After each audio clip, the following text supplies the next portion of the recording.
സിപിഐഎമ്മിൽ വീണ്ടും capital punishment വിവാദം. VS-നെതിരെ ആലപ്പുഴ സമ്മേളനത്തിൽ പരാമർശമുണ്ടായി. VS-നെ അധിക്ഷേപിച്ചത് കൊച്ചു പെൺകുട്ടിയെന്ന് സുരേഷ് കുറുപ്പ്.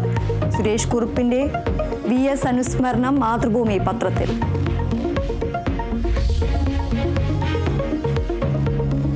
ദേവലക്കര സ്കൂളിൽ വിദ്യാർത്ഥി ഷോക്കേറ്റ് മരിച്ച സംഭവത്തിൽ സുരക്ഷാ കമ്മീഷണറുടെ റിപ്പോർട്ട് തള്ളി വൈദ്യുതി മന്ത്രി. റിപ്പോർട്ട് അംഗീകരിക്കാനാകില്ലെന്ന മന്ത്രി കെ കൃഷ്ണൻകുട്ടി. വീഴ്ച വരുത്തിയ ഉദ്യോഗസ്ഥരുടെ പേരെടുത്ത് പറയണം. KSEB ചെയർമാന് നിർദ്ദേശം നൽകി മന്ത്രി കെ കൃഷ്ണൻകുട്ടി.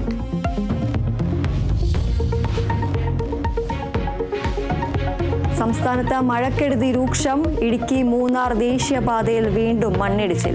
താമരശ്ശേരി ചുരത്തിൽ മരവും പാറയും വീണു. തൃശൂർ പഴയനാനിയിൽ കെട്ടിടം തകർന്നു വീണു. ആലപ്പുഴ ചെന്നിത്തല വെട്ടത്തുവിള LP സ്കൂളിന്റെ മതിലിടിഞ്ഞു വീണു. കോഴിക്കോട് മാവൂരിൽ വീടുകളിൽ വെള്ളം കയറി.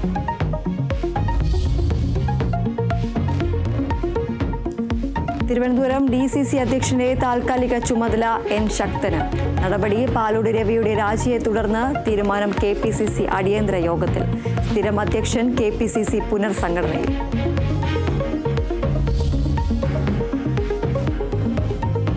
ജയിൽ ചാട്ടത്തിന് ഗോവിന്ദചാമി പദ്ധതിയിട്ടത് തനിച്ചെന്ന് പോലീസ്. അകത്തുനിന്നോ പുറത്തുനിന്നോ സഹായം ലഭിച്ചിട്ടില്ലെന്ന പ്രാഥമിക അന്വേഷണ റിപ്പോർട്ട്. ജയിൽ ചാട്ടത്തെക്കുറിച്ച് 4 സഹ തടവുകാർക്ക് അറിയാമായിരുന്നുവെന്നും കണ്ടെത്തി.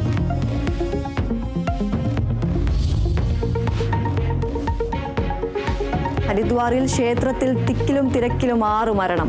അപകടം മാനസാദേവി ക്ഷേത്രത്തിൽ. നിരവധി പേർക്ക് പരിക്ക്. പലരുടെയും നില ഗുരുതരം. പരിക്കേറ്റവരെ ആശുപത്രിയിലേക്ക് മാറ്റി.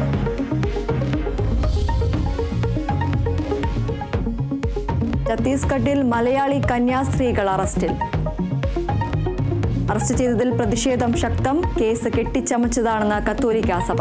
ആക്രമണത്തിന് പിന്നിൽ രാജ്യവിരുദ്ധരെന്ന് CBCI. പ്രധാനമന്ത്രി നരേന്ദ്രമോദിയും ആഭ്യന്തരമന്ത്രിയും ഇടപെടണം. കന്യാസ്ത്രീകളെ അറസ്റ്റ് ചെയ്തത് മനുഷ്യക്കടത്ത് ആരോപിച്ച്.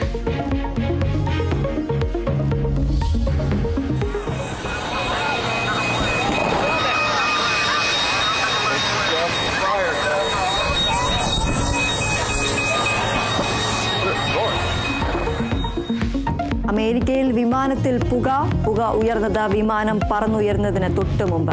യാത്രക്കാരെ ഒഴിപ്പിച്ചു. അപകടം കൊളറോഡോ ഡെൻവർ വിമാനത്താവളത്തിൽ.